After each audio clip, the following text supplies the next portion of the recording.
Professor Richard Wolff, thank you for joining us on UpFront. My pleasure. Thank you. Thank you so much. So since the US and Israel launched their war on Iran, we have seen a spike in oil prices, market volatility. Some economists are even warning of the potential for a recession. Just how bad has this war been on the global economy? Well, it is amazing what documentation it gives for those of us who have been feeling more and more that we are one big economy in the world today, that the planet is interconnected by long supply chains, by rapid movement of trade and investment.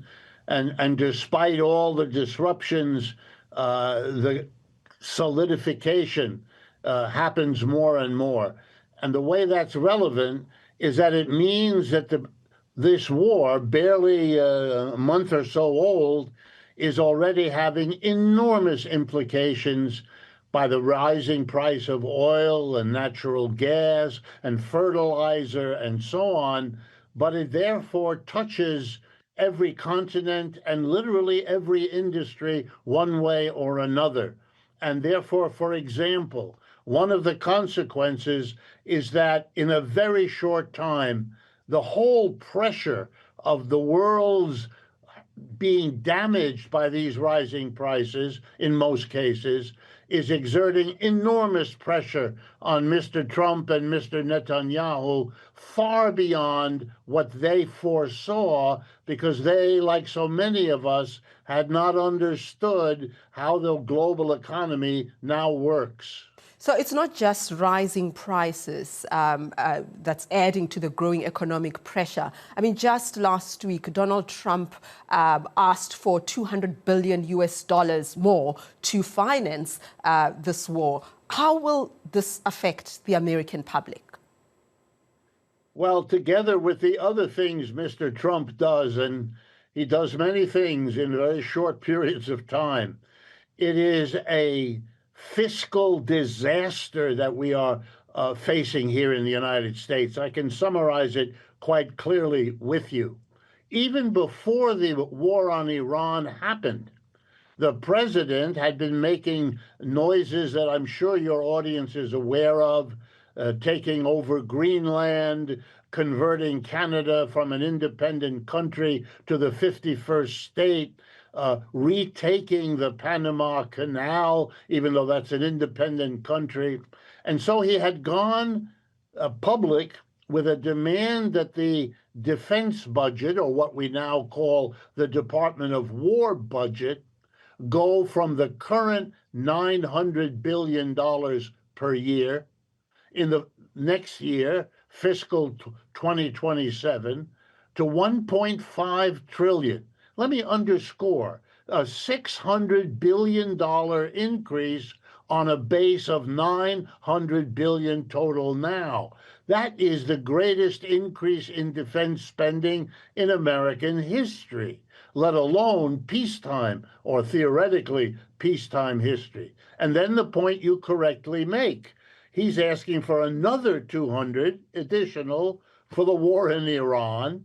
And the only major revenue increasing proposal Mr. Trump has come to, namely his tariffs, were declared unconstitutional by the Supreme Court a few weeks ago. So the only increase is gone. Companies are demanding refunds for the tariffs they paid, while he has promised to increase just the military side of the budget, 600 plus 200, $800 billion. The United States is already the largest debtor country in the world.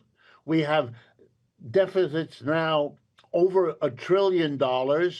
We are looking at a fiscal crisis of enormous proportions at a time when the three major credit rating agencies in the world, Standard & Poor, Moody, and Fitch, have all reduced the credit worthiness of the United States government from AAA to AA. It is not clear that the rest of the world, nor Americans, will lend the government the money they need to do what they are now saying they're committed to do. It is terrifying as a prospect that the internal cohesion of the U.S. economy is also being strained in a way that we've never seen before. So, Professor Wolff, when the government asks for an additional $200 billion to finance this war, who's hurt the hardest by this? Well, I'm afraid the answer is it's going to affect us the way most of the things our leaders keep doing. It is good for the people at the top, those who have shares in the companies. For those that are not familiar, the richest 10% in the United States own 80% of the stock market. So when you read that the stock market is going up, it is good news for the top 10%. But for the vast majority of Americans, this is very bad news. And here's some of the ways. Because fertilizer is made out of petroleum, the cost of fertilizer is going through the roof. Number two, much of the fertilizer made from petroleum used to ship through the Strait of Hormuz. It can't do that now. So you have rising price and shrinking supply. And when is it happening? Right now in the spring season, when farmers around the world, or in many parts of the world, are trying to figure out what crop they should grow, how much they can afford the rising price of fertilizer, will they even get it? So you know what that means? Rising food prices. Here's a second thing. The price of diesel. Diesel oil is a process that you have to use to convert crude oil into the diesel that is burned by all the trucks. Everything an American, and indeed many people around the world, purchase at their local store comes to that store by means of a truck. And that truck is powered by diesel. Diesel has gone from $3.50 a gallon, roughly, before the war in Iran, to $5.50 now. This kind of a change means that the price of everything is going up. And the less money you have, the more a rising price hurts you. It takes a long time and much struggle to get a union contract, if you are lucky to have a union, to raise your wage.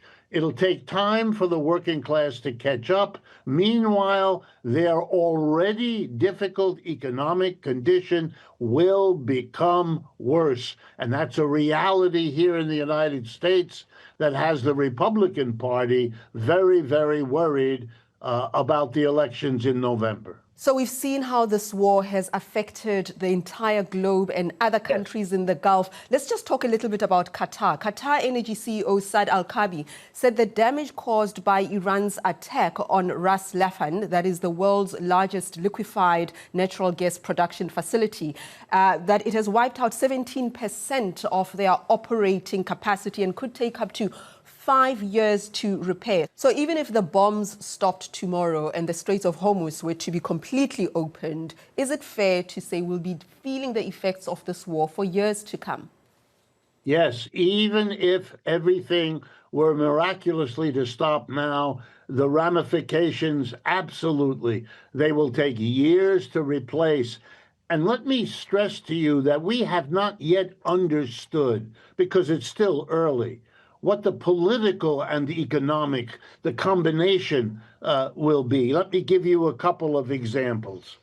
Countries like Qatar or the United Arab Emirates or many of the Gulf countries basically entered into an agreement years ago, back in the 1970s and 80s, to bring the oil and gas up from underneath their soil and to ship it around the world to the world that needed it, and to recycle the money, the dollars that they earned, because they sold it all in dollars, by lending to the United States government much of that surplus dollars that they raised, and finally, by welcoming American military bases on their soil, because the argument went that would protect their investment. What this last month of war has shown that almost every aspect of that arrangement or deal turns out no longer to apply. For example, they are now have learned that the presence of an American base is not a protection, but makes you a target. It has almost the opposite effect. It drew those missiles from Iran that did the damage in Qatar that you've just spoken about. And there is no indication that the Iranians are limited in the quantity and in the quality of both the drones and the missiles they have. And even if Iran were to have limits put on those, the long border they have with the Russians and the long border the Russians enjoy with the Chinese means that the Chinese manufacturing juggernaut, which can produce drugs and missiles forever in limitless quantities, is available to the Russians, who can make it available to the Iranians. There is no way out but for all of the Gulf states to radically reconsider the deal they made. And that's even before we get to all the obstacles represented by the Iranian control of the Strait of Hormuz and the problem that the Iranians are now apparently willing to absorb extraordinary bombardment and punishment and damage in order to get what they consider an existential threat removed. And that existential threat is the presence of the United States economically, politically, and militarily in the Gulf. That's the demand. And that's a historical shift that we haven't begun to understand, let alone see the implications of. So how does the world get out of this mess? What does recovery look like? I'm afraid the Iranians have the cards here. I know this will come as a shock or perhaps an unpleasant thought to many people, but it's a thought that many of us trying to understand what's going on have come to, that the United States empire is in decline should no longer be a question. The question is only, will the decline be horrible or will the decline be smooth and manageable? Will the United States work out with China, Russia, India, and many other parts of the world a way to live and let live as we adjust the world economy? For the last 75 years, the United States was dominant. It isn't anymore, and that has to be understood. And the Iranians, sheerly by coincidence, happen to now be at the key point. They are saying, look, we have to be secure. We are now part of the BRICS. We are now hooked into the Chinese economic growth experience, and we can't live together with an aggressive United States, an even more aggressive Israel. That has to be radically reorganized. And if you don't do that, then we will feel threatened, and we will take all the steps available to us to mitigate that threat. Therefore, my answer to your question is the United States, hopefully with the consultation of the Gulf states, has got to radically reorganize its relationship to Iran and therefore with the whole world. And that means a recoil, a reduction of the power and the position of the United States. And if the United States and Israel refuse, then we will have this war will flare up again, even if it's fair to say it's flared down for the moment. But we are looking at an endless, frightening confrontation that could at any time become the end of our civilization if the nuclear weapons that the combatants have become part of the story. So I'm fascinated by something else that you've said, that this war is a way to distract the American public. What are they distracting them from? Well, there are three big problems that this country has. One we have already discussed, which is the fiscal crisis. We're a country that spends way more money than it raises in taxes from its people. And it has been used to borrowing it, for example, from the Gulf states, but also from China, Japan, and many other places. Those parts of the world are not in a position to keep funding the United States. It was a reaction to the weird position after World War II, 75 years ago, when the whole world's economy had crashed. And between the Great Depression of the 30s and World War II, the only powerful economy left standing was that of the United States. So, of course, the dollar becomes the global currency. The United States replaces Britain and all the other European countries in a colonial or semi-colonial position. But that's over now. It should have been understood that it wouldn't last long anyway, though other countries have caught up to the United States. Germany and Japan immediately, the rest of Europe almost, China spectacularly, India spectacularly, and so on. Those are enormous changes, but they now have to be accommodated by the United States taking less of a position. The rest of the world won't have it. So the distraction from that reality is important. And a war that we can win quickly with lots of airplanes and videos of flaming buildings is one way to distract you from this larger historical problem. And then we have two very serious immediate problems here in the United States. One is the worst sex abuse scandal in American history. This business around Jeffrey Epstein, which touches President Trump, the former President Clinton, and an enormous array of the richest and most powerful men in our culture, threatens the political career of everyone I just mentioned.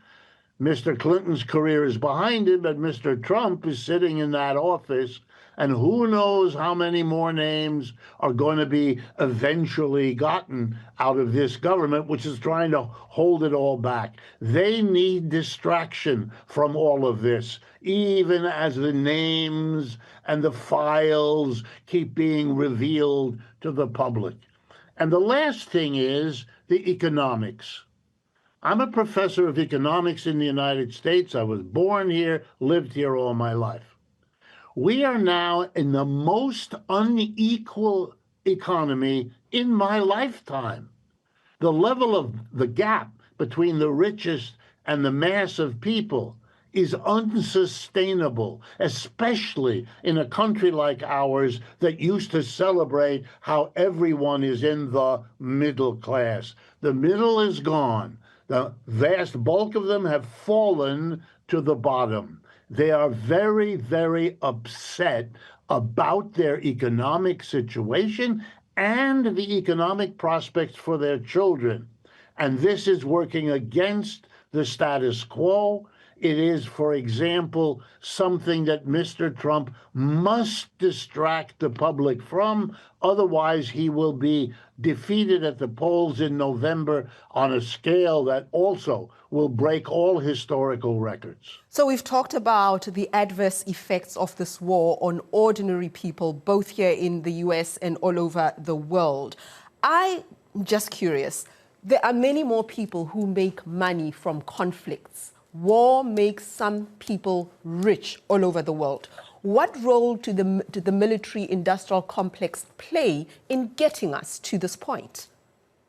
They played their usual role. For them, that you are absolutely right. For them, this is money in the bank. For example, the United States, in a very classical story, you can see this in history many times. The United States, please remember with me, has been deeply involved in the Ukraine war since early 2022. 4 years and counting, during which the overwhelming bulk of the weaponry used up by the Ukrainian side has been American. And now we're fighting a huge battle in Iran. And before, we had our ships and our Navy deployed in the Caribbean, threatening Venezuela and Cuba. The stockpile of guns and bullets and submarines and missiles and drones is all being used up. And you know what that means? Massive contracts to the companies that produce these things simply to replenish what has been used up at a record pace in the last 4.5 years. And even more today than at any time, because we're fighting in Ukraine, still with American weapons, and now in Iran, still with American weapons. The stockpiles are not limitless.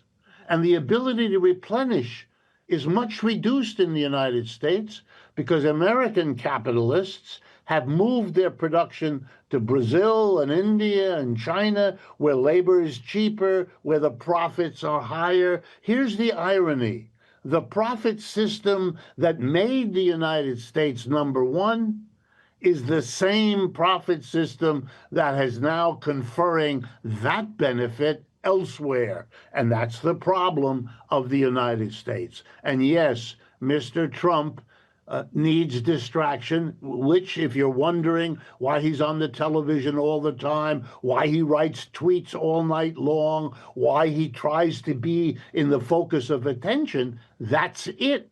He has to make himself the spectacular one, because what he has done is create for himself worse problems than he inherited.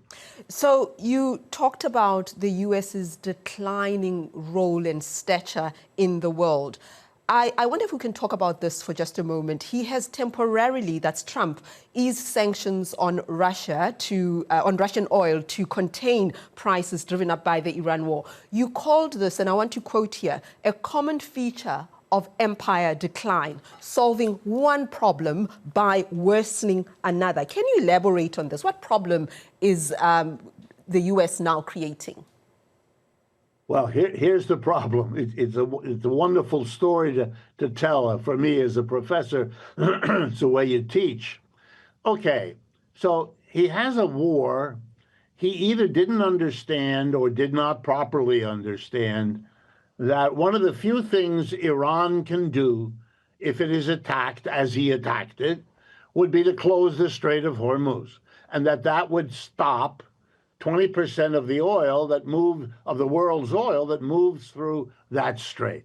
And that if he did that, the price of oil would go up, and that would make Americans, and let's remember, Americans are the most automobile culture in the world. Every American has 1 or 2 or 3 cars. Our cities are built requiring you to have a car. Our public transportation is underinvested in. So the automobile is just, and it guzzles oil and gas.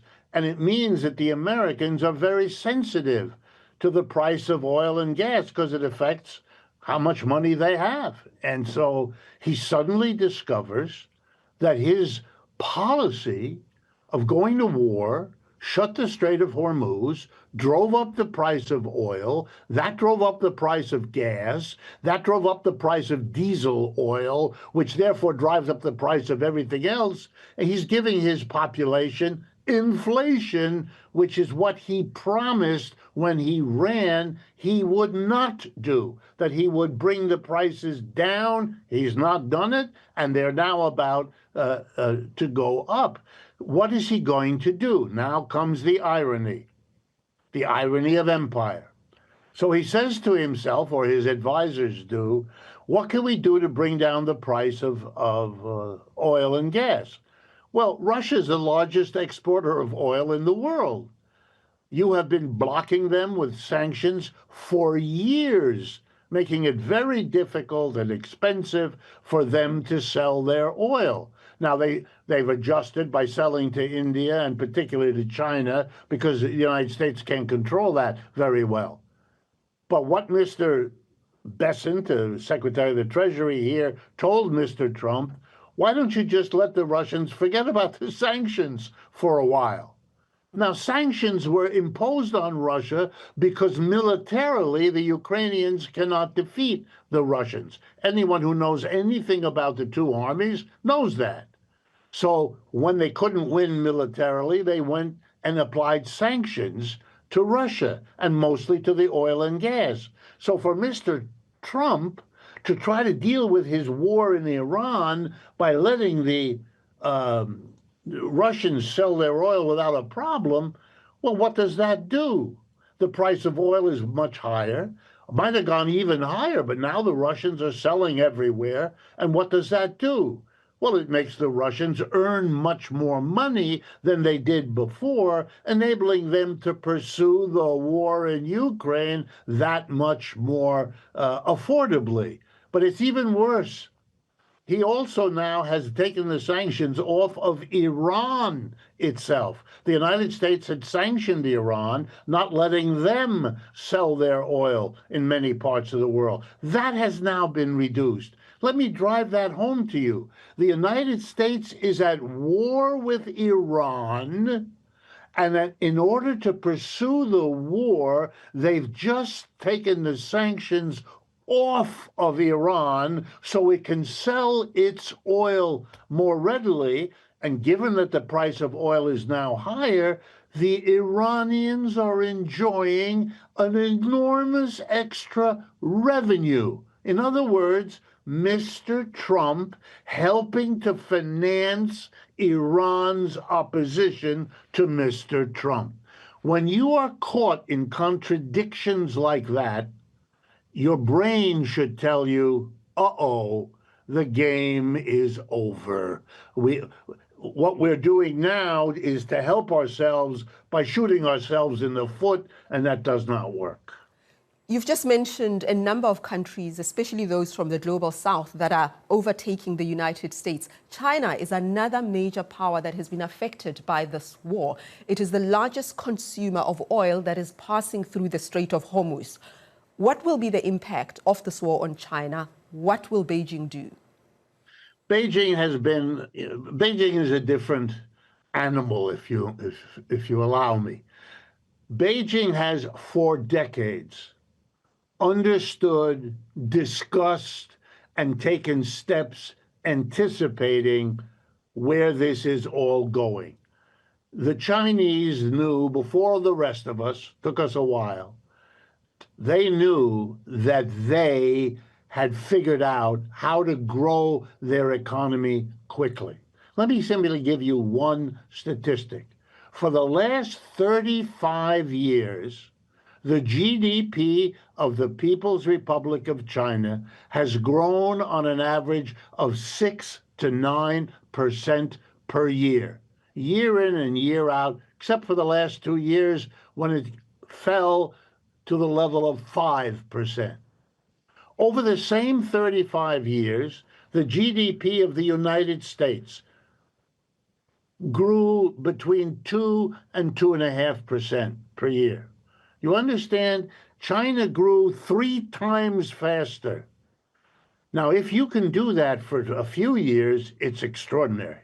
If you can do it for 35 years, it goes to the level of unheard of.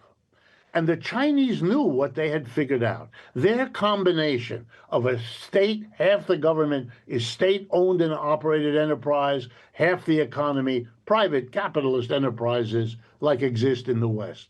That combination, controlled by a powerful state, is able to grow like that. United States and United Kingdom are not. And the Chinese knew it. And they knew that they would therefore catch up to and replace the United States, which is about to happen this decade.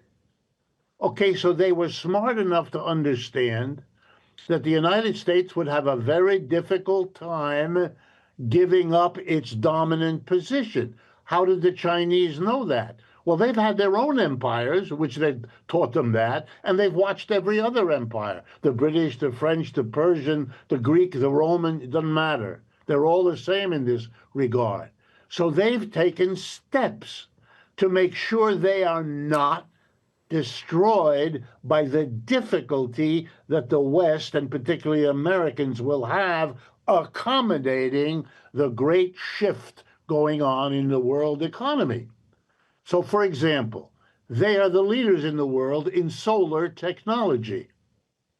They are much less dependent on oil because of that. Give you an example of what it makes possible. The United States is trying to starve Cuba by taking away the oil that Cuba needs to produce electricity. What did the Chinese do?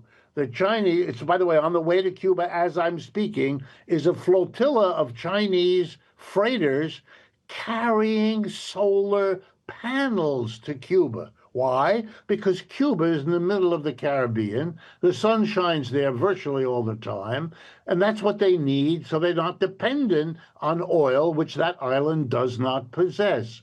Well, China is doing what it learned to do, what it invested in doing. It also has one of the largest reserves of oil underground, so they aren't dependent. And then they have cultivated very carefully the alliance with Russia. And Russia is the largest repository of oil and gas in the world. The Russians are okay. The Chinese are okay. They're provisioned. There's nothing the West can do. And the frustration, I'm sure, among the leaders in the United States is precisely that problem.